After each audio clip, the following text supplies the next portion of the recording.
আমার মনে হয় এই Rashed Maksud government of the government, সরকারের চেয়ে বেশি ক্ষমতা রাখে। আমার প্রশ্নটা হচ্ছে ওই জায়গায় যে এখন তো সেই দরবেশ জেলে, দরবেশ নেই, সেই সরকারও নেই, তাহলে হচ্ছে যে এখন পুঁজিবাজারের এই সিচুয়েশন কেন হচ্ছে? ডক্টর ইউনূসকে একটা কিন্তু ওই স্বৈরাচারী সরকার একটা তকমা দিয়েছিলেন যে তিনি সুদখোর। আমরা দেখেছি পুঁজিবাজার বিগত ৯৬ সাল থেকে যদি আমরা ধরি, ৯৬ সাল ওই সময় একটা গভর্নমেন্ট ক্ষমতায় ছিল, আওয়ামী লীগ গভর্নমেন্ট। ওই সময় পুঁজিবাজারের একটা ধস আমরা দেখেছি। পরবর্তীতে যখন ২০০৯-১০ সালের ধসও আমরা দেখেছি, অনেক বড় ধস। তো দুইটা ধসের সময় আওয়ামী লীগ গভর্নমেন্ট ক্ষমতায় ছিল। এবং আপনি যেটা বললেন যে বাজারে একজন ছিল, দরবেশ ছিল, এটা আমরা সবাই জানি, দরবেশ ছিল, হিরো ছিল, হিরো টাইপের মানুষগুলো ছিল। আমার প্রশ্নটা হচ্ছে ওই জায়গায় যে এখন তো সেই দরবেশ জেলে, দরবেশ নেই, সেই সরকারও নেই, তাহলে হচ্ছে যে এখন পুঁজিবাজারের এই সিচুয়েশন কেন হচ্ছে? তাহলে কি বাজারে আমি বলবো যে আবার নতুন করে কোনো দরবেশ, নতুন করে কোনো হিরো বা তাদের চেয়ে বড় কেউ আছে? আপনার কি মনে হয়? আমার মনে হচ্ছে, মানে যেটা আমি অন্য জায়গায় বলেছি, যে আসলে সেই ধরনের লোক নেই, কিন্তু সর্বোচ্চ পর্যায়ে যারা আছেন, উপদেষ্টা পর্যায়ে, তাদের একটা ইন্টেনশন আছে পুঁজিবাজারটাকে ধ্বংস করে ডক্টর ইউনূস সরকারকে, অর্থাৎ বর্তমান সরকারকে বেকায়দায় ফেলে এই ৩৩ লাখ বিনিয়োগকারী এবং তাদের পরিবার মিলে প্রায় ১.৫ কোটি, এবং তার সাথে সংশ্লিষ্ট আছে অনেক লোক, প্রায় ২ কোটি লোক। তো ২ কোটি লোক যদি বিক্ষুব্ধ হয়ে যায় একটা দেশের একটা অংশ, তাহলে তো এই সরকার বেকায়দা পড়ে যাবে, এই সরকারের অস্তিত্বের সম্মুখীন হয়ে যাবে। কারণ মানুষের তো একটা সহ্যের সীমা আছে। এখানে একটা কনস্পিরেসি চলছে আমার মনে হচ্ছে, কারণ এরকম তো হওয়ার কথা না। ডক্টর ইউনূসকে একটা কিন্তু ওই স্বৈরাচারী সরকার একটা তকমা দিয়েছিলেন যে তিনি সুদখোর, আর কোনো কিছু পায় না, সুদখোর। নোবেল পেয়েছেন উনি একটা মানে গ্লোবাল সেলিব্রিটি, আমাদের দেশের গৌরব, অহংকার, উনি তো বাংলাদেশের অবশ্যই একটা বাংলাদেশের পোস্টার, একটা বিরাট, এই নামে বাংলাদেশকে চিনে মানুষ, তাই না? এবং অনেক কথাই বলেছি, অনেকবার বলেছি যে doctor Yunus is not born in every country in every time. এর মতো লোক সব সময় সব দেশে জন্মায় না। এত বড় একটা অ্যাসেট আমাদের, তাকে সুদখোর তকমা দিয়ে উনি চলে গেছেন। সেটা নিয়ে অনেকেই চাচ্ছে, মানে আমার মনে হয় ষড়যন্ত্রের একটা অংশ, পার্ট অফ কনস্পিরেসি, যে সুদের ব্যাংকিং সেক্টরে যোগ বেশি করলে, সুযোগ সুবিধা দিলে, ইন্টারেস্ট ওইখানে মানুষ যদি বেশি পায়, তাহলে সব পুঁজিবাজার বিনিয়োগ এমনি তো শেষ, এখান থেকে সব ব্যাংকে চলে যাবে, সুন্দর নাম হবে যে সুদখোরের আমলে সুদখোর সে, তাই সুদের দিকেই সবাইকে ধাবিত করতেছে। এবং এই সরকার একেবারে সুদখোর, এটা প্রমাণ করে দেওয়ার জন্য একটা ষড়যন্ত্র চলছে পুঁজিবাজারকে ধ্বংস। আপনাকে একটু থামাই, সেটা হচ্ছে যে আপনি যেটা বললেন যে ব্যাংকে সুযোগ সুবিধা দেওয়ার কারণে হয়তো ব্যাংকে চলে যাবে ইনভেস্টটা, পুঁজিবাজারে আসবে না। এখন ব্যাংকের অপশন যেটা একটাই অপশন, ওখানে আপনাকে যে পরিমাণ ইন্টারেস্ট দিবে, যে সুদ দিবে, ওটা পাবে, নিশ্চিত বেনিফিটটা এখানে পাচ্ছে। বাট পুঁজিবাজারে আসলে দুইটা অপশন আছে এখানে, লোকসান এবং লাভ, দুইটা। তাহলে একজন বিনিয়োগকারী কেন নিশ্চিত লাভ ওইদিকে মানে পেতে পারে, সেখানে না গিয়ে কেন এদিকে আসবে? বিষয়টা এখানেই যে রিস্ক, যে কোনো বিজনেসে রিস্ক, প্রফিট অ্যান্ড লস দুটো থাকবে। তো এখন প্রশ্ন হচ্ছে যে কেন তারা এখানে লস, এখানে তো আর লাভের একটা পসিবিলিটি থাকলেও তো মানুষ চিন্তা করে, পসিবিলিটি এখন জিরো হয়ে গেছে। মানে যেই বিনিয়োগ, যে পর্যায়ে যিনি বিনিয়োগ করে ওইখান থেকেই লস। মানে কত ইন্ডেক্স থেকে কোথায় আসতেছে সেটা কথা না, আপনি আজকে বিনিয়োগ করবেন, কালকেই দেখবেন আপনি লস। তো এই ধরনের একটা ধারাবাহিক লস। এবং এই অর্থ উপদেষ্টাকে আমি বলছি, উনি আমার অনেক শ্রদ্ধেয় এবং আস্থাভাজন, এবং তার প্রতি আমার মারাত্মক একটা আস্থা ছিল যে উনি একটা অনেস্ট মানুষ এবং ইত্যাদি ইত্যাদি। কিন্তু কার্যক্রমে যদি আমি বিপরীত কিছু চিত্র পাই, তাহলে তো আমি মনে করব সেই সব কিছুর হোতা। তিনি কিভাবে বলেন একজন দুর্নীতিবাজ ব্যাংকের, স্ট্যান্ডার্ড ব্যাংক থেকে যখন তাকে একজন স্বৈরাচারী সরকারের ঘনিষ্ঠজন কাজী আকরাম, তার ব্যাংকের থেকে চাকরিচ্যুত একটা লোক ১.৫ বছর বেকার ছিল, তাকে আর কোনো লোক পেল না, এই লোকটাকে এখানে বসাতে হবে, এটা তো অর্থ উপদেষ্টার।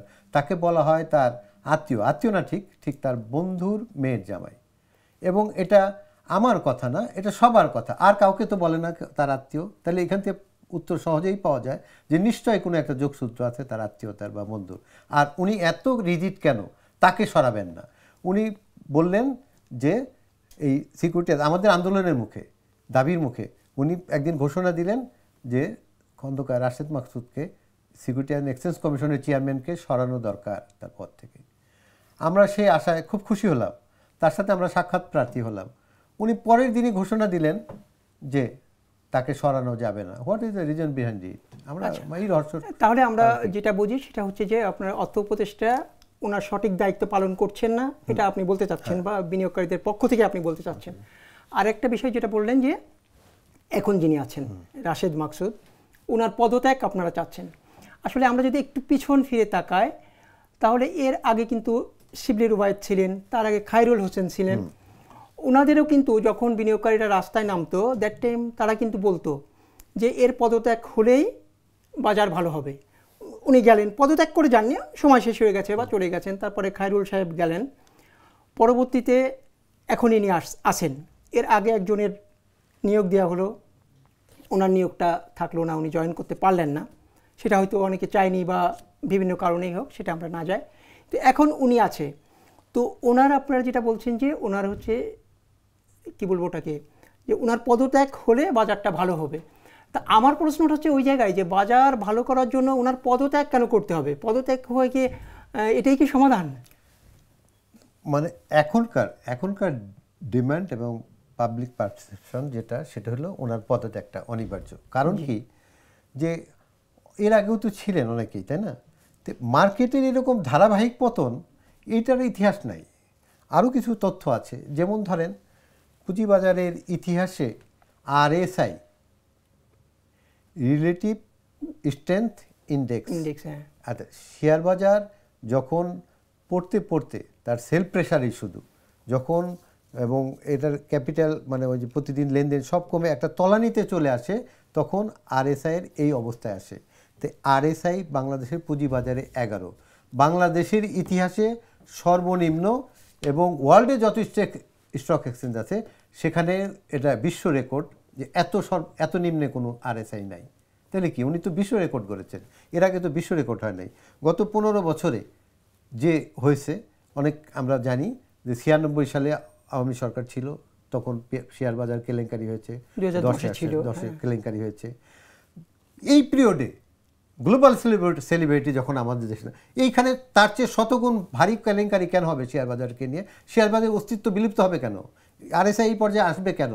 তো এইগুলো কি তার, এর জন্য কি রেসপন্সিবল না খন্দকার রাশেদ মাকসুদ? ব্যাংকিং এর যে কোনো প্রয়োজনে কল করুন আল আরাফা ইসলামী ব্যাংকের 16434 নম্বরে। আমার মনে হয় এই Rashed Maksud government of the government, সরকারের চেয়ে বেশি ক্ষমতা রাখে সে। কেন বলছি এই কথাটা? কারণ সারা দেশের সর্বশ্রেণীর সব লোক, 95% আমাদের জরিপ রেজাল্ট আছে, 95% সংশ্লিষ্ট যারা শেয়ার বাজারে, প্রত্যেকে চাচ্ছে তার অবসান। সরকারের পক্ষে একের পর এক দেখি নতুন করে মুখ আসে, তাকে রাখতে হবে, তাকে সরানো যাবে না, তাকে সরালে সমাধান না। আমি সবচেয়ে কষ্টের কথা বলি, একজন লোক যখন মার্কেটের এই অবস্থা, বর্তমান সরকার প্রধান, উনি একজন ভালো লোক, উনি কানাডা এবং অস্ট্রেলিয়া বিশ্ববিদ্যালয়ের প্রফেসর, উনি জাতিসংঘের একটা অর্থনৈতিক বিষয়ক ডিরেক্টর ছিলেন, এবং সজ্জন সৎ লোক, সব জানি। আমার একটা লিঙ্কেজও আছে তার সাথে, এবং ভালো মানুষ। আমি খুব আশায় বুক বাঁধলাম যে এইবার ওনার দায়িত্ব দিছে, উনি এবার মার্কেট ঠিক করে ফেলবেন হয়তোবা। উনি যেদিন মিটিং করছে ওই দিনও পড়ছে, আগের দিনও পড়ছে, ব্যাপক পতন। এবং সবচেয়ে আশ্চর্য হয়েছি আমি এবং কষ্ট পেয়েছি যে ওনার বিরুদ্ধে আমার কথা বলতে হবে, এবং ওনার বিরুদ্ধে আমার আরও বেশি সোচ্চার হতে হবে রাশেদ মাকসুদের চাইছে। কারণ কি, উনি বলেছেন যে পুঁজিবাজার এখন একটা ক্যান্সার, এটার কেমোথেরাপি দিতে হবে, কেমোথেরাপি দিলে কিছু মরতেও পারে, আবার ভালো হতে পারে। আমি মনে করি আগে ছিল 2 ক্যান্সার পুঁজিবাজারের, অর্থ উপদেষ্টা রাশেদ মাকসুদ, এখন 3 ক্যান্সার, আরেক ক্যান্সার যোগ হয়েছে, তার নাম হলো ডক্টর, যার কথা বললাম, Anisuzzaman Chowdhury, special assistant of doctor Yunus government. দেশে দেশে সবার সাথে দ্য নিউজ।